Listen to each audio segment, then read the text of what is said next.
Tonight, WRTV is taking a closer look at the Indianapolis highway system and the impact the design and infrastructure had on communities in our area. Particularly those with Black and immigrant families. WRTV's Megan Sanctorum spoke with one woman from the South Side who explains how her neighborhood was ripped apart by I-70. It was a together community. There was no division. We had no issues. That's how Beatrice Miller describes the South Side neighborhood she grew up in and the one where she chose to raise her kids. We had everything we needed in our area. We had grocery stores, filling stations, banks. But that neighborhood around South Meridian Street now just a shell of what it once was. Well, it started to change when they wanted to do the highway. She's talking about the construction of I-70, the interstate ripping right through the heart of the community, displacing working class Black and Jewish families in its path. It was horrible, miserable. It was terrible. Because what were they going to do? They had to leave. They didn't own the property, had to go. Miller's house was spared, but many neighbors were not as lucky.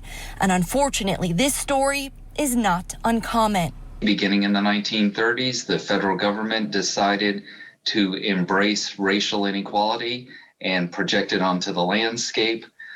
That's how the highway system gets formed. That's how real estate segregation happens in the 1930s and 40s. Paul Mullins is a professor of anthropology at IUPUI.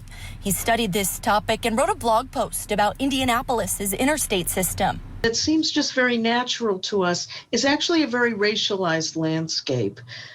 These interstates almost always in every city bisected Black and immigrant neighborhoods, dividing people up, displacing them. Susan Hyatt is also a professor of anthropology at IUPUI.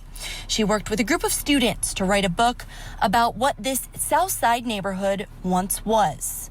Just can picture all the families going to the local grocery stores, going and doing their shopping for the Jewish families before the Friday night Sabbath, going to the Oriental Theater, which was a movie theater that was where the ramp of I-70 now is. She and Mullins say it's important to learn the history of the interstates so many of us use every day. When homes and businesses were seized from Black and immigrant homeowners, that wealth in some ways I think has never been recovered.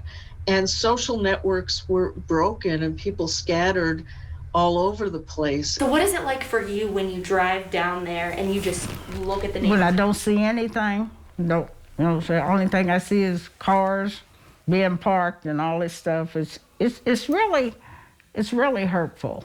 And Miller says to move forward, there needs to be a mindset shift. Rethinking of people to let them know that I'm not a checker on the checkerboard, that you just move me around. Working for you, Megan Sanctorum, WRTV.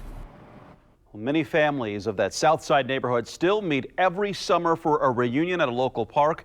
We have much more about this story and the history of Indianapolis's interstate system on our website. We'll put a link in this story as well.